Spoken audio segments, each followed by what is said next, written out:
Hello everyone, Jurassic Man here, and today we're going to be doing a review of the Attack Pack Gallimimus. Now, this isn't going to be the first time I'm going to review an Attack Pack. I think the first one was something, I forget what it was. It was some minor character or minor dinosaur in the franchise, but either way, this is going to be at least the second time I'm going to review an Attack Pack dinosaur. And of course, it's going to be one that I have been having a hard time finding, but I did manage to find it in Walmart today. And by today, I mean the date of where I'm going to put it right here. But yeah, the Attack Pack Gallimimus is one of the few Attack Pack dinosaurs that are overly repainted in different colors and variations. I think there's at least 7 right now of Attack Packs. And there's going to be 2 more that are not going to be Attack Pack, which is going to be, let's see, the Dino Battle Damage line, and of course the Legacy line. Of course, I'm going to pick the Legacy line one because that one looks much better, in my opinion. But overall, the Gallimimus is now going to be one of the few common dinosaurs to get in this franchise, and that's a good thing because the old one that came out in '94, the Gallimimus, was so expensive, so bigger, and so inaccurate to the actual Gallimimus in the movie. And it looks more like a plucked chicken with a, I don't know, duck's face. But either way, the Attack Pack box looks like this generically. They all have very similar styles. Each box has sort of cut in the angle. But yeah, volcano in background, Jurassic World, Owen in blue, Attack Pack Gallimimus. Gallimimus meaning chicken mimic in Latin. Posability and articulation, and it gets nice window package of the Gallimimus in that package. In the back, they have blue, green Velociraptor, a different Dilophosaurus, and the Dimorphodon. Oh yeah, the Dimorphodon, I forgot about that one. I have 3. And of course, now we have the Gallimimus. What we're missing is this one, which, to be honest, is one of the least favorite in the whole line, but it's probably the most hardest to find. Second to that, to the Dilophosaurus, which this is the right one you get in the Attack Pack. But anyways, yeah, Lego Mumbo Jumbo, the barcode if you want to find that and use it. Of course, it's for Walmart, so I don't know what difference it is. But anyways, let's get this guy out of the package. Simple as always. Pop it out. Okay, since we got that packaging out of the way, let's get right into the figure. And obviously enough, the figure is going to mimic that of the other Attack Pack lines. But unfortunately, compared to most of them, this is one of the least posable one in the franchise, or in this line.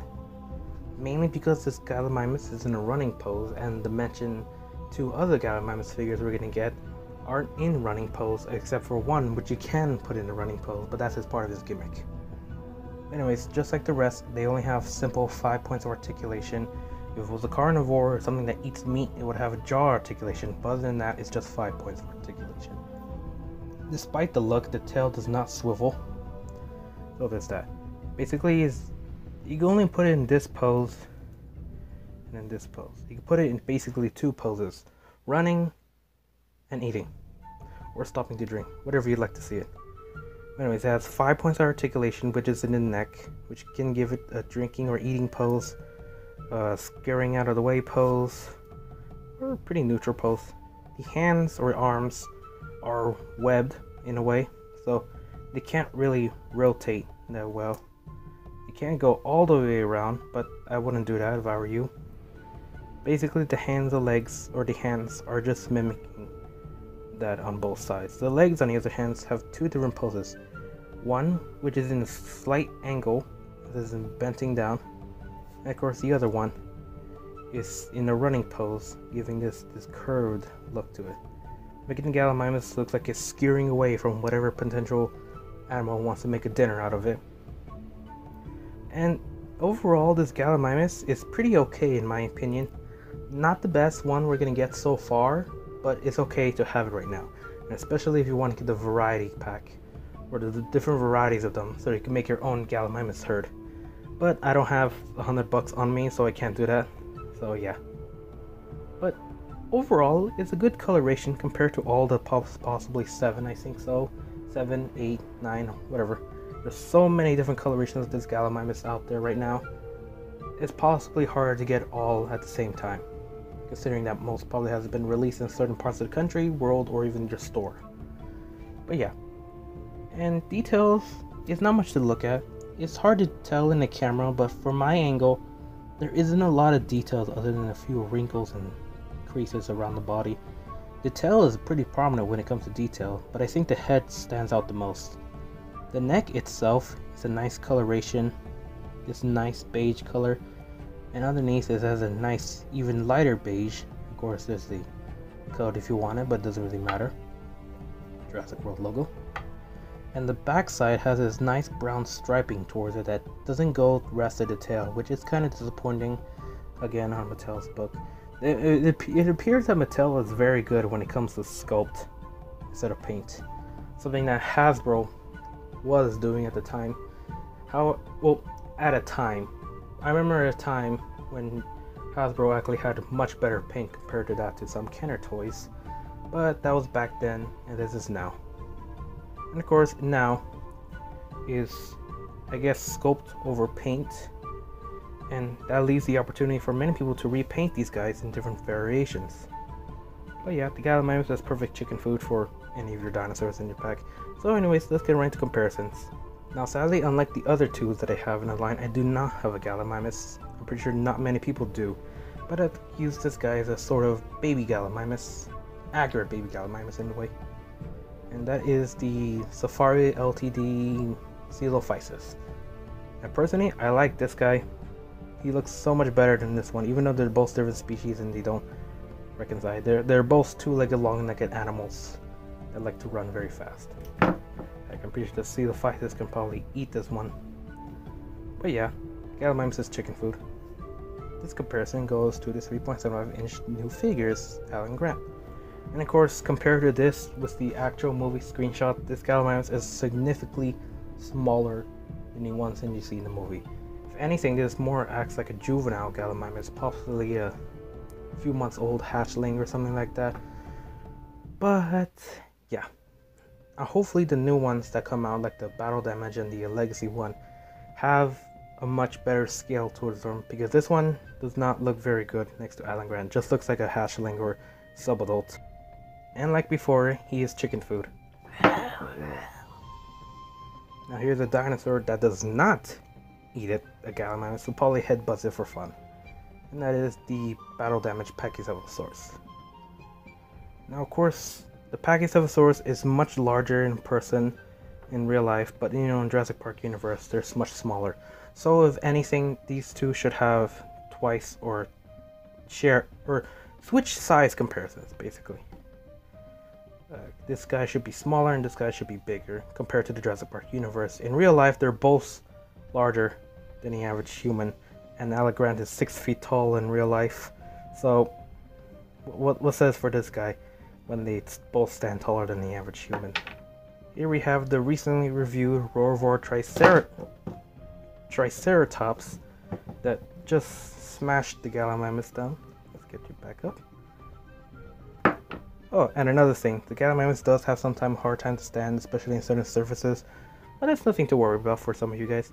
But anyways, if I had to guess, I would say the Triceratops, it's slightly too big if you're trying to make this human size.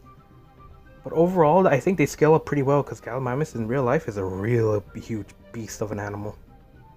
Here we have is a little baby comparison size dinosaur, and that is the little mini Apatosaurus from the blind bag set.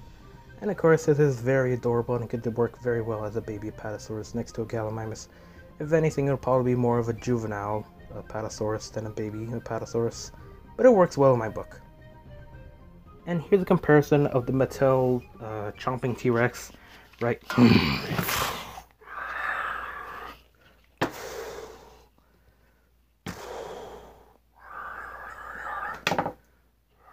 Hey! Red Rex, what are you doing here? Chomping's supposed to come... Get back to your Kenner shelf.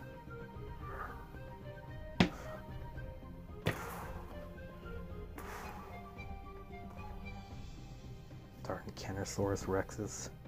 Always trying to get into my reviews. Whatever. Well, at least you can see in the size comparison, it doesn't go very well with the Kenner Rex. So what score will I give the Attack Pack Gallimimus? Well, it doesn't have much sculpt, doesn't have much detail towards it, and overall it's pretty dynamic in my opinion.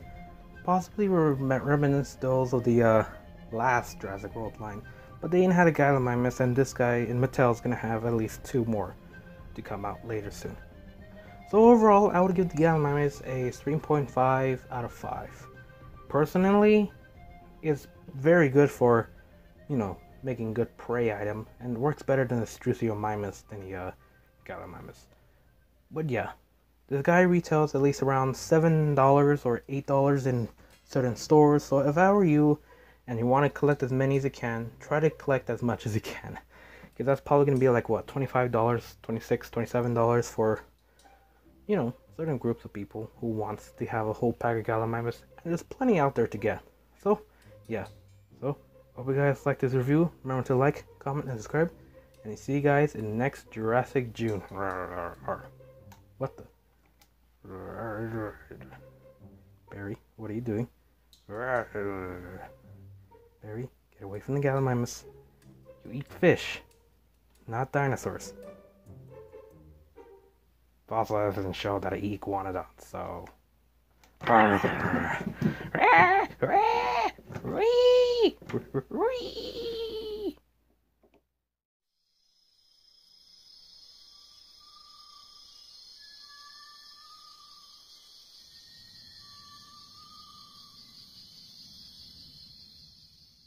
Sod.